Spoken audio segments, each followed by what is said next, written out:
Hey guys, Natalia Schneimler here. I help boy moms have a better relationship with their sons and themselves by teaching them the tools how to manage their mind so that when anything comes up in life, they know exactly how to take care of themselves and their kids.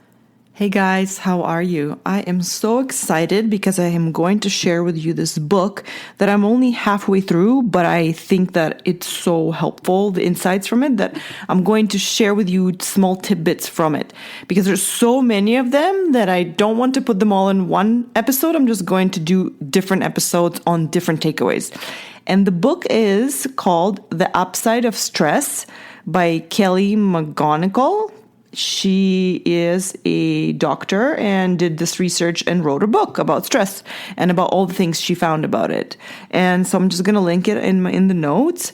And I found it fascinating as well because it's not only does it talk about that how we approach stress will determine how we experience stress, but all the scientific research and all the experiments that were done are so interesting to read because the conclusions that are drawn from these experiments surprised me.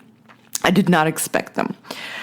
For example, this one takeaway that I'm going to talk about did a study and did a collected data from different countries in the world on asking people on how stressed they are. And they found that countries that rated to have the highest amount of stress also at the same time reported the highest level of happiness. How is that so? The reason why they correlated higher levels of stress with higher happiness is due to the meaning in their lives. So the higher the stress levels indicated that the people also have higher meaning in their life, which created the happiness. And one of the countries that had the highest stress was Philippines. And the highest meaning in their life was derived from that stress, and the happiness was derived from that stress and the meaning. And as you can predict, United States was rated less, it had reported with less stress from the people, but also reported less meaning and less happiness. And my helper, my mother's helper, my nanny, the person who really stepped up and took care of us when we had the twins is from Philippines. And she is the happiest person I've known. And so as soon as I read that in the book, I knew that to be true because I've met her friends, and they're always such happy people. They come across happy. And it's not that, you meet someone happy and you walk away. No, it's you are exposed to them daily for years and you see that they're happy. And knowing her life, I know that she has a lot more stress than our family because of the financial demands on her and her trying to bring a lot of family over from Philippines to Canada and supporting her whole family without a partner, raising her boys on her own. And so all these added stresses that she has in her life are, I would judge, greater than mine because I have a large support network. My financial needs are not as high as hers. And I'm not trying to bring family over from another country. I'm not the main breadwinner for my family. I'm not raising my kids on my own. So her stresses are a lot higher than mine. And her meaning to her life, because she has so much more ambition in her life to bring the family, to support the family, to raise the boys on her own, it gives her a lot of more meaning, according to this research, according to the book. And you can argue that her happiness is derived from that higher level of meaning, but not from lesser stress. Like normally we would assume, to be happy, we need to be less stressed.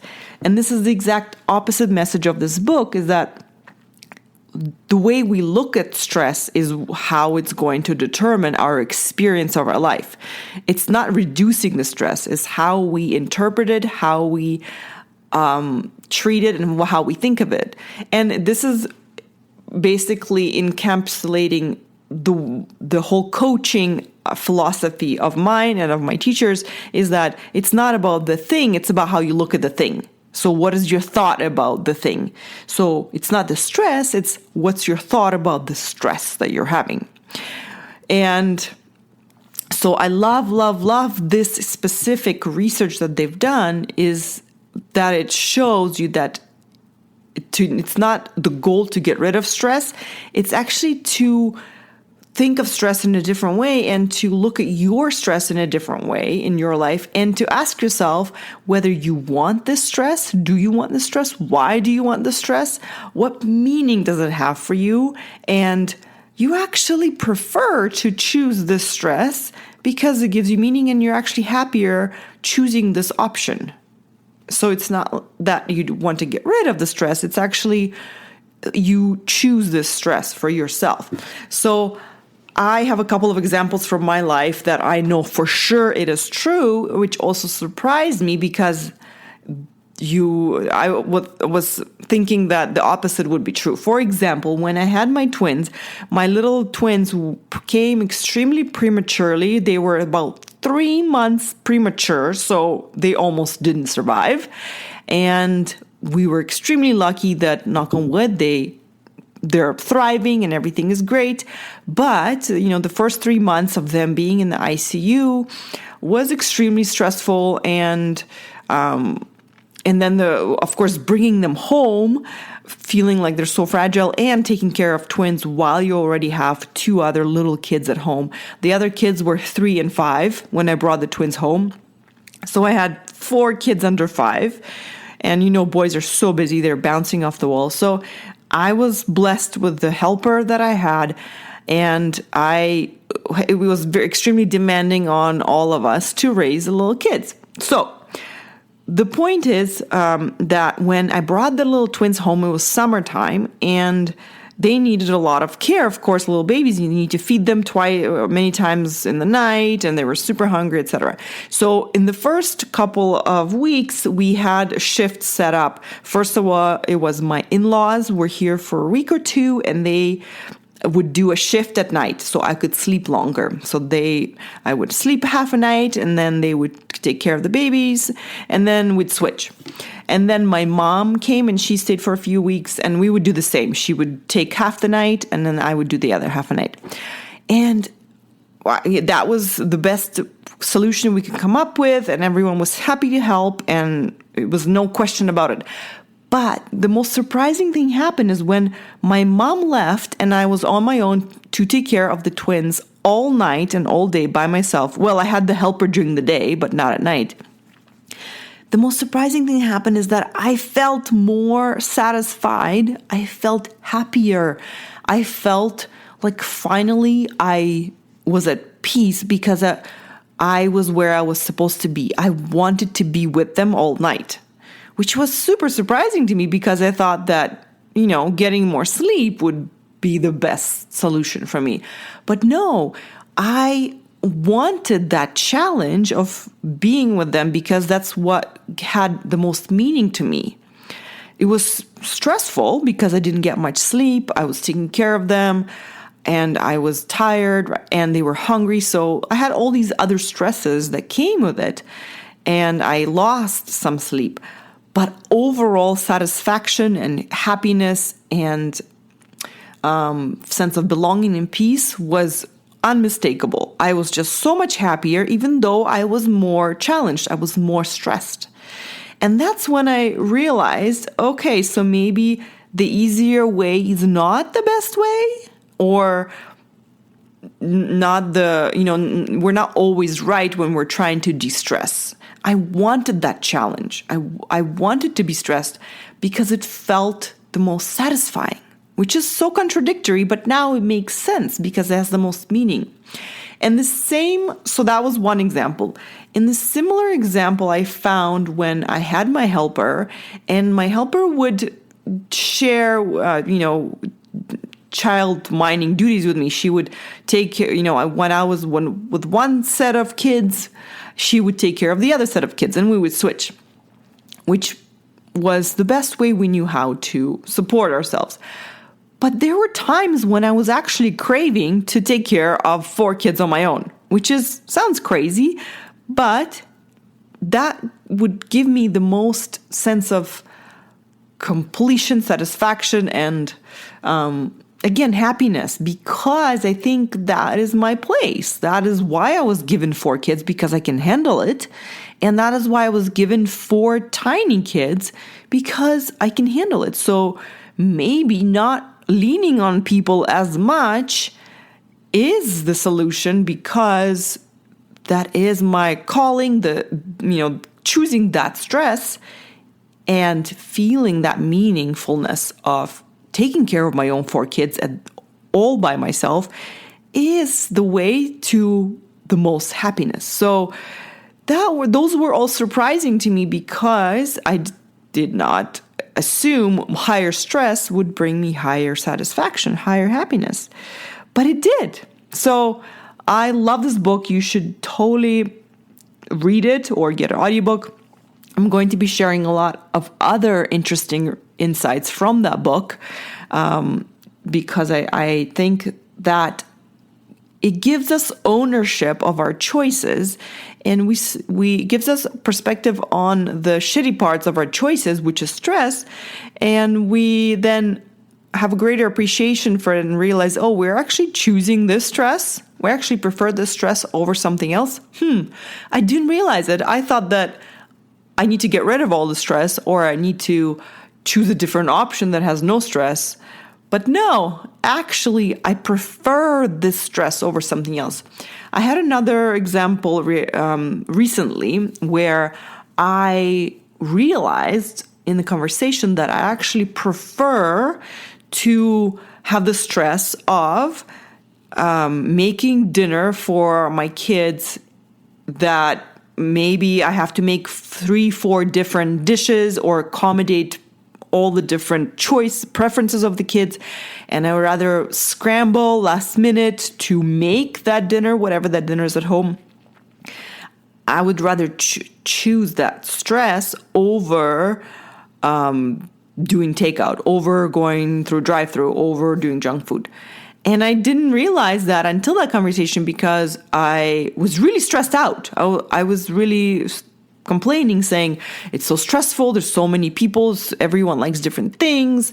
And I somehow end up changing my plan last minute and trying to accommodate it. And I realized that my plan wasn't perfect till last minute. So I'm always scrambling, adjusting it, changing it. So I'm really stressed out. I was actually saying, I need to fix this. I don't want to be this stressed out. But in that conversation, I realized that actually that's the thing that I'm choosing, because I could easily fix it. I could go through a drive-through and get everyone all the different choices and order in and just fix that problem by outsourcing the food somewhere else. But no, I don't want that stress. For me, that would be not as satisfying. It would not make me happy. It would actually make me feel worse. I would feel guilty. I would feel like I'm not giving them the best. And I would feel like I didn't do my best here. And that doesn't, I'm not saying I always do that. No, there's definitely times where I choose this, where I say, okay, we're ordering or doing takeout. And I own it and I enjoy it.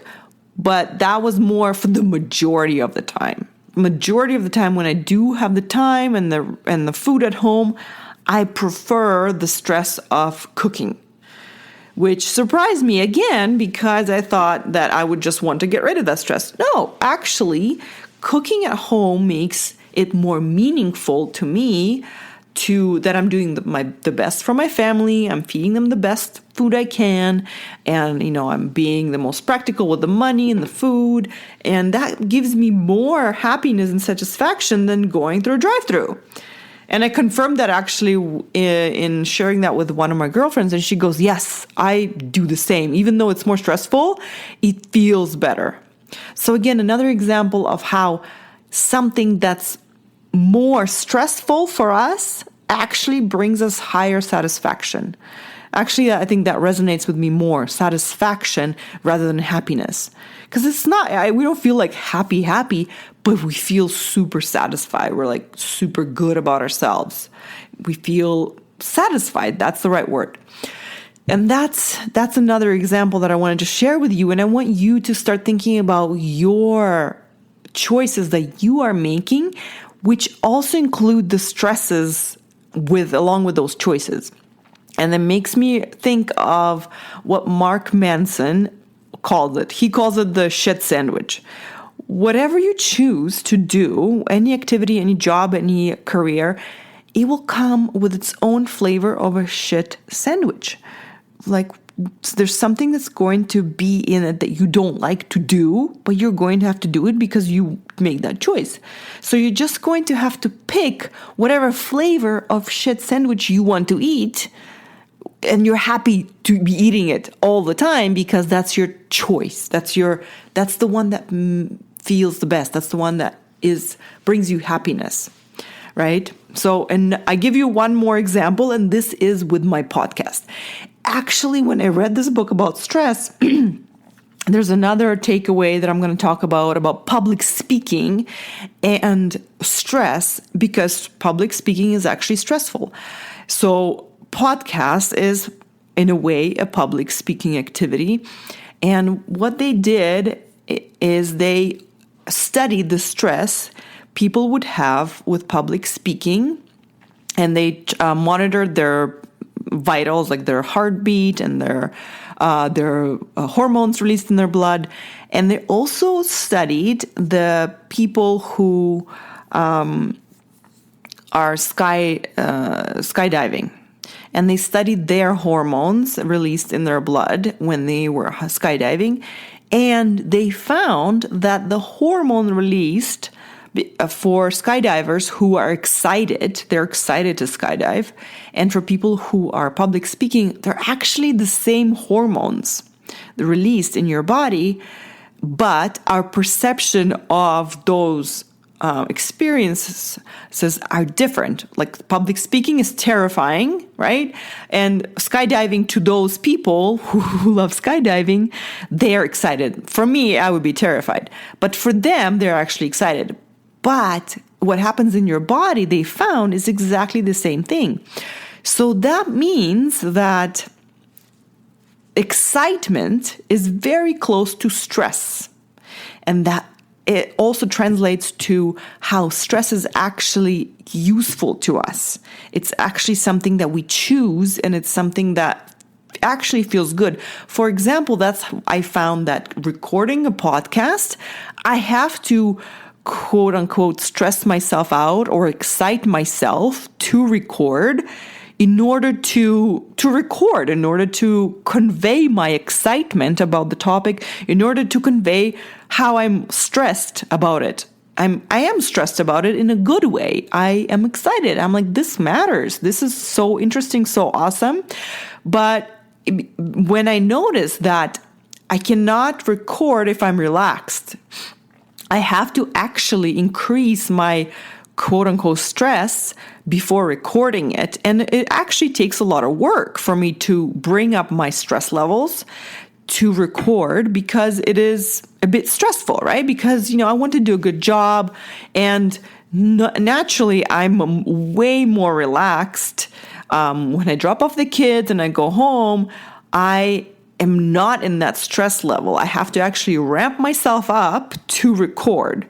So it's another example of a useful stress, another example of the stress that I choose. It does not feel great. It's not like, going to the spa, or it's not like it's not an easy pleasure. It is an earned pleasure. It is a stress earned satisfaction. Ooh, I love that expression. So I literally have to stress myself out / excite myself to then record, which is something that I choose for 2 reasons. Just like the book suggests, the study suggests, that it gives me a great sense of meaning in my life and therefore brings me a lot of satisfaction and happiness. And the meaning in my life for me is that I know that it will help someone. Just like when I read Rachel Balducci's blog when my kids were tiny, I read it at night. I was right in the middle of diapers and in long days. And it was extremely helpful for me to read her blog and really not feel alone, to feel like I'm part of this club of moms who are doing a hard job. And it helped me to listen to Brooke Castillo's podcast. So I'm paying it forward. But the stress that I have to pay for this satisfaction is putting myself out there, which is stressful. It's like public speaking, doubting myself constantly about it, being vulnerable with you guys, and all of that flavor of doubt and feeling like exposed and thinking that maybe it's not good enough is the stress that I'm willing to pay to know that it's meaningful, that it's going to help someone. And therefore, because I have so much meaning attached to it, I'm happy and I'm satisfied. Sorry, I'm fighting a cold. That's why I'm doing my throat. So those are the examples I have for you. I absolutely love the idea of owning the stress we're choosing and looking at it from a perspective of stress is not bad. Stress is not something that kills us. It's how we look at stress that kills us. If we look at stress that like it shouldn't be there, then we're going to be so much more stressed out, and then that's going to kill us. That's going to drain us. But if we look at stress as meaning in our life, and then therefore that meaning brings us the satisfaction, brings us the happiness, then we're going to own our stress a lot better. We're going to react to it in a calm way. We're like, yeah, of course, this is a bit challenging. This is stressful. But this is how I feel about being at home with my kids, because to me, I find it extremely stressful at times to raise my kids and to be a stay-at-home mom most of the time. But I would rather do that than go work in a cubicle in an office, because to me it has zero meaning. Any work that's going on in there, which I've done office work, just personally to me, I haven't found something that would have more meaning to me to go to an office to then raise my kids. And maybe the podcast is the only other thing that has meaning that would take me away from my kids. But even not now. I'm waiting for when my kids grow up, then I can take more time to help moms. But for now, I'm spending most of my time raising my kids and then paying it forward to the moms with this podcast. And this is my commitment. So I know you're going to be inspired to simply think about the stresses you're choosing, what meaning they're giving to you, and being a lot more at peace with it and feeling that satisfaction. Like, yeah, I did the hardest thing, but I feel so good about it. I really would do that again, Or would I do it again? I was so stressed out. And did it give me much meaning? Nope. Did it bring much satisfaction to my life? Nope. I'm not doing that again. Done. Move on. Learn about yourself, just like I mentioned in the last podcast. You can learn all these things about yourself, and you can either get upset about them or you can accept it and move on and live with it. Okay, guys, I love you all so much. I'm always here to help you with your relationships, your self-discovery, anything you're struggling with. I will help you if you just go to my website, go to sign up for a free mini session and pick a time that works for you. And I'll see you all on Zoom. Have a great week. I love you. Bye.